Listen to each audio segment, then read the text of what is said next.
నాయకులకి కార్యకర్తలకి ఓసీపీ శ్రీ కార్మికులందరికీ కూడా జేఏసీ పక్షాన సింగరేణి క్లాస్ పక్షంగా శుభోదయం నమస్కారం. ఇప్పటికే గత సమ్మెప్పుడే గేట్ మీటింగ్ పెట్టింది. ఇప్పుడు 2 నెలల కాంచి 3 నెలల కాంచి ప్రచారం జరుగుతాను. రోజు టీవీలలో డిబేట్లలో అన్నింటిలో సమ్మె ఎందుకు వస్తాను. నాకు తెలిసి మీకు ఎందుకు సమ్మె చేస్తున్నో తెలియదని నేను అనుకోవట్లేదు. కరపత్రాలు వస్తాయి, వాల్పోత్రాలు వస్తున్నాయి, మీడియాలు వస్తున్నాయి. అయినా మీరు చెప్పాలి కాబట్టి మీ అందరూ ఐక్యంగా చెప్పడం కోసం వేదికెక్కినాం. మా మధ్యలో ఎన్ని విభేదాలు ఉన్నా మా విభేదాలు పక్కన పెట్టి కార్మికుల హక్కులు కాపాడే లక్ష్యంగా అందరం దేశంలో ఉన్న అన్ని కార్మిక సంఘాలు, అన్ని రాజకీయ పక్షాలు, అన్ని ఫెడరేషన్లు, అసోసియేషన్లు, అన్ని రకాల కార్మికులు ఫ్లైట్ దగ్గర నడుపుకున్న దగ్గర నుంచి అమాలి కార్మికులకు సమ్మెలో ఉండబోతున్నాం. దాదాపు 50 కోట్ల మంది రైతులతో సహా 50 కోట్ల మంది ఈ సమ్మెలో ఉండబోతున్నాం. ఈ సమ్మెకు అంత ప్రాధాన్యత ఉందనే విషయాన్ని గుర్తుపెట్టుకోవాలి. ఇది సింగరేణిలో కార్మికుల కోసం చేసే సమ్మె కాదు, లేదా బొగ్గు రంగానికి దేశంలో సమ్మె కాదు. ఈ దేశంలో ఉన్న అన్ని కార్మిక సంఘాల కార్మికుల సమస్య ఇది. అందుకని ఈ సమ్మెకు అంత ప్రాధాన్యత ఉంది. ఈ సమ్మె చేస్తే ఏమవుతుందంటే చాలా మంది ఉంటారు, సన్నాయి కుత్తలు కూర్చోరు, యాజమాన్యం. ఈ సమ్మె చేస్తే ఏమీ రాదు, ఈ బిల్డింగ్ కూలకుంటుంటాయి. బాంబే అయితే కూలకుండా రక్షించుకోవడం కోసం ఏమొస్తాను ఆలోచిస్తావా? మరి 1886 కానుంచి ఈ రోజు వరకు దాదాపు 138 సంవత్సరాల నుంచి వరకు ఎన్నో వేల మంది నాయకులు బలిదానాలైనరు, ఉదయపడ్డరు, చంపబడ్డరు, జైళ్ళలో మగ్గిండ్రు. మన అందరూ కోసం కొట్లాడు కొన్ని లక్షల సమ్మెలు చేసినాం. దాదాపు 135 సంవత్సరాల మన ఫలితంగా ఇలా మనం అనుభవిస్తున్న హక్కులు వచ్చినాయి. ఇందాక సీతారామయ్య గారు మొత్తం చెప్పిండు. నాకు విడిగా కొన్ని 100 హక్కులు వచ్చినాయి. ఆ హక్కులన్నీ ఒక కలం పొడితో ఎగరబోతున్నాయి. మనకు అసలు ఉద్యోగ పడితే బతలేదు. ఇలా మొత్తం రకరకాల చట్టాలు తీసుకొచ్చి ఇలా ఉద్యోగ భద్రత లేకుండా చేసింది. పిఎఫ్లు, పెన్షన్లు, గ్రాడ్యుయేట్లు అన్నీ ఎట్లా వచ్చినాయి? ఒక్కొక్క దానికి ఒక్కొక్క ఉద్యమం. ఆటకి లాభాల వాట కోసం కూడా సమ్మెలు చేసినాం కదా. అదొక హక్కుగా అయింది కదా. 15-20 సంవత్సరానికి తీసుకుంటున్నాం కదా. ఇప్పుడు లాభాలు ఎందుకు ఇవ్వాలంటాడు. బోనస్లు, ఎల్టీసీలు, ఎల్ఎల్టీసీలు ఇవన్నీ కూడా ఒక్క కలం పొట్టుతో పోయినాయి.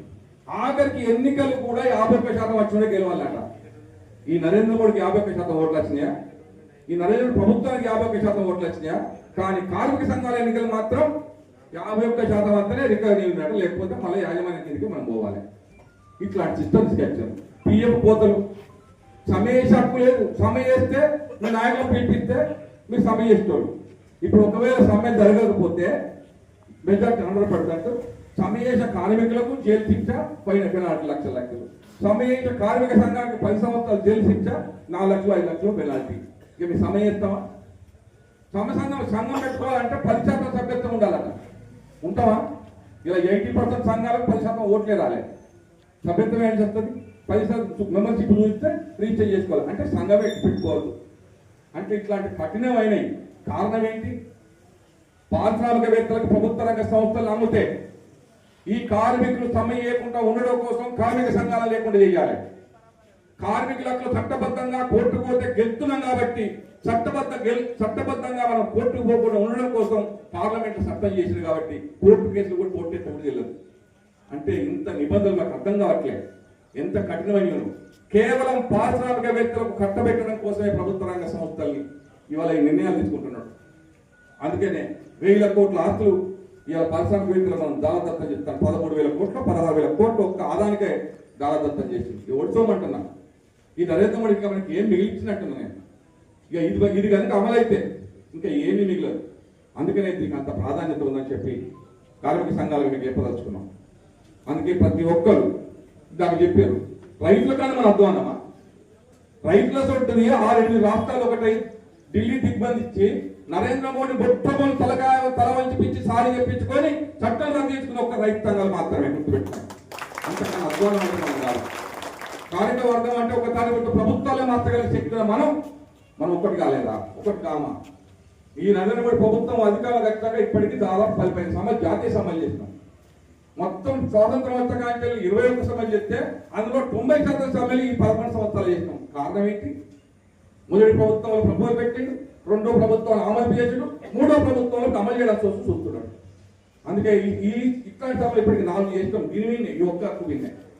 అందుకే చాలా మంది అనొచ్చు ఒక్కరోజు సమయం ఎత్తా కాదు, కానీ నరేంద్ర మోడీ గద్ద దింపడానికి ఒక్కరోజు చాలు. గుర్తుపెట్టుకోండి, 50 కోట్ల మంది నరేంద్ర మోడీకి నిరసన తెలియజేస్తున్నామంటే మనకు అనుకూలం ఉన్నట్ట, వ్యతిరేకం ఉన్నట్ట? రేపు రాబోయే కాలంలో నరేంద్ర మోడీ గద్ద మీద ఉంచుతామా, తీస్తామా, అది కావాలి. గుర్తుపెట్టుకోండి, మన సమ్మె వల్ల కంపెనీకి ఎంత నష్టం వస్తుంది, మనకి ఎంత నష్టం వస్తుంది కాదు.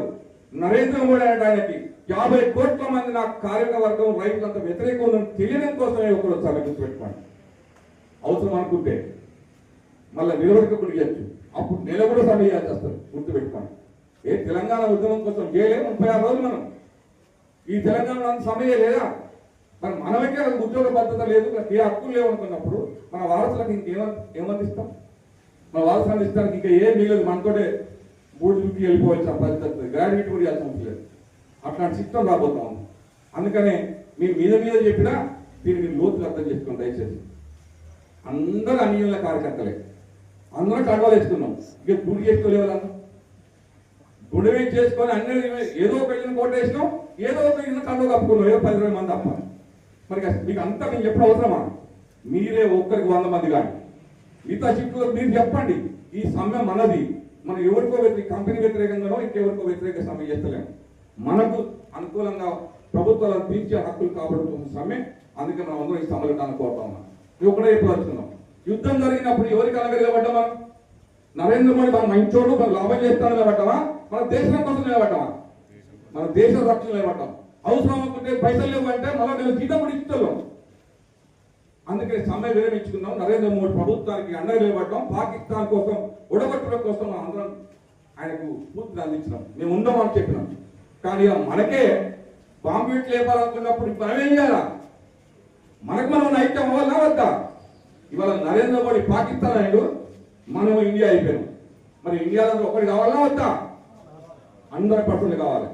ఎవరన్నా డ్యూటీ చేస్తే నేను అంటున్నా, లేదా డ్యూటీ చేయమని ప్రోత్సహిస్తే వాళ్ళు పాకిస్తాన్ ప్రోత్సహించినట్టు ఇండియా ఉద్యోగం జరిగినప్పుడు అంత ప్రాధాన్యత సభ్యకు ఉందని మీకు వివరిస్తాను. దయచేసి ఇంతకన్నా చెప్పాలనుకుంటే మంచి కండిషన్, టైం కండిషన్ ఉంది. ఆ కండిషన్ ఎందుకంటే చేయొచ్చు కాబట్టి అందరూ మాట్లాడాలి కాబట్టి మీరు అర్థం చేసుకొని 100% సమ్మెను విజయవంతం చేసి ఓపెన్ కాస్ట్లలో సమ్మెలు చేస్తే డ్యూటీ చేస్తారు అని అపవాదం ఓసీపీ గురించి పొడగొట్టాలని విజ్ఞప్తి చేస్తూ చేసి పెట్టని అందరికీ మరొకసారి నిబంధనలు చేస్తూ సెలవు. Thank you.